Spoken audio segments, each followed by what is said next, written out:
Keir Starmer's not going to give you one. Well, exactly, and therefore you have to do as many countries have done before us, Andrew. You've got to put a ballot box opportunity in an election and unambiguously look for a popular mandate in an election for independence. At a time when the SNP's on the back foot at the moment, or the nationalist cause, it's more difficult. That's my thing. You had your chance. If the big battle in England is between Tory and Labour, the real fight in Scotland is between Labour and the SNP. Of course, they're not the only kids on the block. Tomorrow, Alex Salmond's breakaway Labour Party will launch its election campaign, contesting 19 of Scotland's 57 Westminster seats. Alex Salmond isn't in the running himself, but he's here in Times Radio and joins me now. Welcome. Welcome. It's Alapa in the Gaelic. How do you pronounce it? Alapa in the Gaelic. Alapa, a P. Alba in English. It's a soft pronunciation from the Gaelic. Alapa in the Gaelic, Alba in English. It's like Paris and Paris. So you can't say Alba? No, you can. That's the same way as you can say Paris, which I know is well beloved to you, Andrew. Well, thank you for that. We're never short of getting a little bit educated here on Times Radio. Now, I practiced when we launched the party back in 2021. I practiced for a week, just to make sure. Right. Let me ask you this: in this election of 2024 for Westminster, you're pretty much an observer in this campaign. You're a spectator, aren't you? Well, I mean, Alapa's not a spectator. We've got 19 candidates. This is our first ever Westminster election. We've never even contested a Westminster by-election before. And we're also backing, very appropriately, Angus Brendan McNeill in the Neil and Alex. As an independent candidate. As an independent candidate, but we're backing him because he agrees with us on the Constitution. So, I mean, 20 candidates across Scotland, it's a goodly number for the first time up. 19, I think, unless you've 19 plus Angus. Oh, I see. But he's not running on your party ticket. No, we'll call it 19 and a half. But at the risk of being a little bit miserable, and you know that is not my normal disposition, I mean, you're not standing yourself, and at the risk of being rude, you are the Nigel Farage of the nationalist movement. You are the big figure there. Don't speak to your lawyers. You're only doing 19 out of, 57 seats. Honestly, I mean, you're not likely to win any, and you could lose the 2 MPs that you have since they're the ones that defected from the SNP. So there's not a lot in this for you. Well, cautionary note. I mean, Neil Hanvey won his seat in Kirkcaldy, that's Gordon Brown's old constituency, as an independent nationalist, not by the SNP. And that's just in 2019. They disowned him in the middle of the campaign, but he won the seat anyway. And Kenny McCaskill is standing on a Save Grangemouth ticket in Alloa and Grangemouth. That'll be a strong campaign, and we've got 6 former parliamentarians from Westminster and so what's your target? How many MPs? Well, our target is to make every vote count for independence. We're trying to register votes because our big election, Andrew, to answer your question, of course, about me, is coming up. Is 2 years' time in the Scottish elections, where I've already declared my candidacy for. You have indeed for the North East of Scotland for Bamford Bucking. So I'm going to come on to that. As was and is now Bamford Bucking Coastal. Let me be boringly chronological, though. Let me come on to 26 later. Let me stick with 24 for the moment. Is it not true to say that the SNP are to Scotland what the Tories are to England? That both are cruising for a bruising? And how bad will it be for the SNP? I see. You can't take Paisley out the boy. Cruising for a bruising. It's an American expression.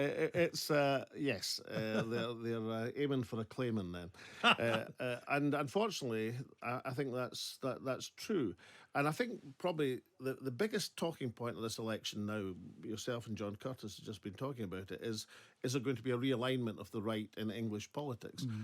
I'm hoping that the biggest talking point emerging from the election, or at least one of them, will be, is there going to be a realignment of the national movement in Scotland? Right, but for the realignment of the right to happen that people are talking about in England, a lot of the assumption behind that is that, the Tories are reduced to a rump. Yeah. Whereas... is there a danger of that happening to the SNP in Scotland? They're in danger because they're not giving people a reason for voting for them. The SNP over the last few years, I mean, not when I was First Minister, but in more recent times, have a very indifferent record in office. But they're also not fronting independence as their major campaign point. Now, why it's important is that at the end of the day, what motivates people who believe in an independent Scotland passionately to go out and vote in an election is if a party is fronting up independence for Scotland. Now, whether you like it or loathe it, that's what motivates people.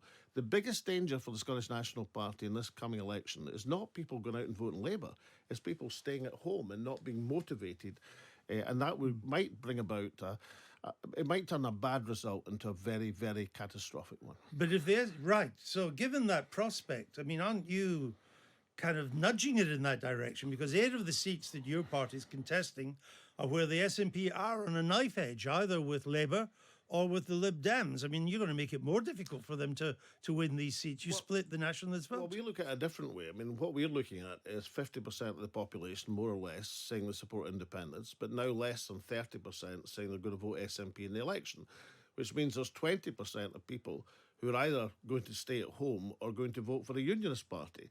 Our appeal is to these 20%, if you like, the disaffected independent supporters who don't see anyone in this election saying, vote, put your cross in the box for independence, make your vote count. So therefore, our appeal is to motivate that independence vote as opposed to splitting it. But you will split it. Well, Andrew... I mean, that's inevitable, isn't well, it? No, I don't think... I mean, just as Reform is splitting the right-wing vote in England. But they've got a different attitude to the Tory party than we have to the SNP. I mean, what we look to is the independence referendum of 10 years ago, where the percentage turnout was 85%. You know, we're looking at an election in Scotland where the percentage turnout might be 60-something%. And we want to get these people who finally in 2014, as somebody once said to me in Dundee, in a long queue of people queuing to register to vote, he said, we're here because finally there's something worth voting for. We're trying to give these people something worth voting for again, and admittedly as a preparation for what's going to happen in 2 years' time. Has John Swinney been an improvement on Humza Yousaf? I mean, I tend not to comment on what other parties' leaders are doing. I mean, I don't think he handled the Michael Matheson thing very well. I mean, this is the man who had his iPad abroad and racked up an £11,000 bill. You know, John Swinney was both my successor and my predecessor back in 2004. And I saw in that indecision, making the worst of all possible decisions, making a bad situation even worse, something of the old John Swinney, which I recognised from before. But look, the SNP's problem is not that it lacks talented people. They have talented people in the ranks, but for some reason, they've decided neither to engage in, prioritise, or rethink the independence proposition for the modern age. They're still stuck way back and are not even fronting it up in this election. That's the problem. You say your sights are not so much on this general election, but on building what I think you've called an independent coalition for the 2026 Holyrood elections. But is that realistic? I mean, the way things are going, the SNP look like they'll do pretty badly in the general election. They could lose a lot of seats.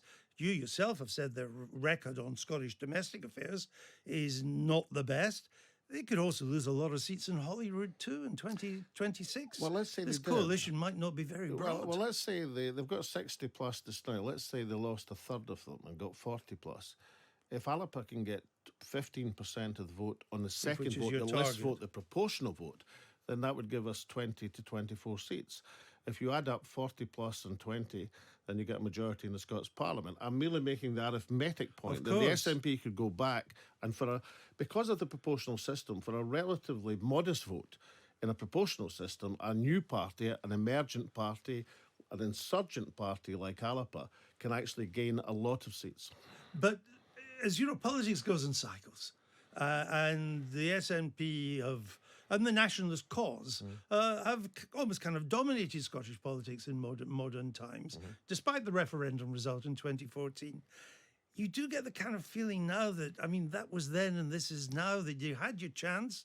It didn't work, and it's pretty much over for the foreseeable future. I remember that old Edinburgh phrase, you've had your tea then. Indeed. You've had your chance. Yeah, but everybody deserves a second chance. I mean, every party and every nation. So I think we'll get another chance, but you have to make it the priority. You know, why have the SNP done so well since 2007? Because each election in Scottish politics has been dominated by the constitutional question. In this election, the SNP have allowed the constitutional question to not slip right off the political agenda, but way, way down people's list of priorities. But you say, you know, you have to make it the priority. But if you ask Scottish voters, list your concerns, what's really worrying you? not independence. It's way behind health. It's way behind education. It's way behind housing. It's way behind the cost of living. But as you and I both know, the holy grail of pursuing constitutional politics is to link your constitutional aim to the bread and butter issues of social and economic progress which concern people the most. That we've managed to do in the national movement for, well, basically most of the last 20 years. But unfortunately, in this election, the SNP have taken their foot off the independence pedal. But what would you do for independence to achieve it that the SNP hasn't done? Well, two things. One, if we were fortunate enough to emerge as that strong left arm of the independence movement and the coalition government, then we'd reintroduce some adults back into the room in the Scottish Parliament and some competence into government to reinforce the confidence of the Scottish people. And secondly, in the absence of a referendum, because, given the SNP's huffing and puffing for the last 10 years, Westminster are not going to offer one. Keir Starmer's not going to give you one. one. Well, exactly. And therefore you have to do as many countries have done before us, Andrew. You've got to put a ballot box opportunity in an election and unambiguously look for a popular mandate in an election for independence. At a time when the SNP's on the back foot at the moment, or the nationalist cause. It's more difficult. That's my thing. You had your chance. But how do political parties get off the back foot onto the front foot? Well, the first thing is a psychological thing. You've got to get yourself to take the initiative. Now, I, if I may say so, I helped turn a small party into Indeed, a very you large party in Scotland. It took the best part of 20 years. I'm going to try the same thing again, except I'm hoping for a much shorter time scale. But in your heart of hearts, are you not privately reconciled to the prospect that the chances of independence in your lifetime are receding? Andrew, I'm not going to say read my lips because that's always unfortunate, but just listen to me when I tell you I intend to lead Alapa into an independence coalition in the next Scottish Parliament, in the next Scottish Government.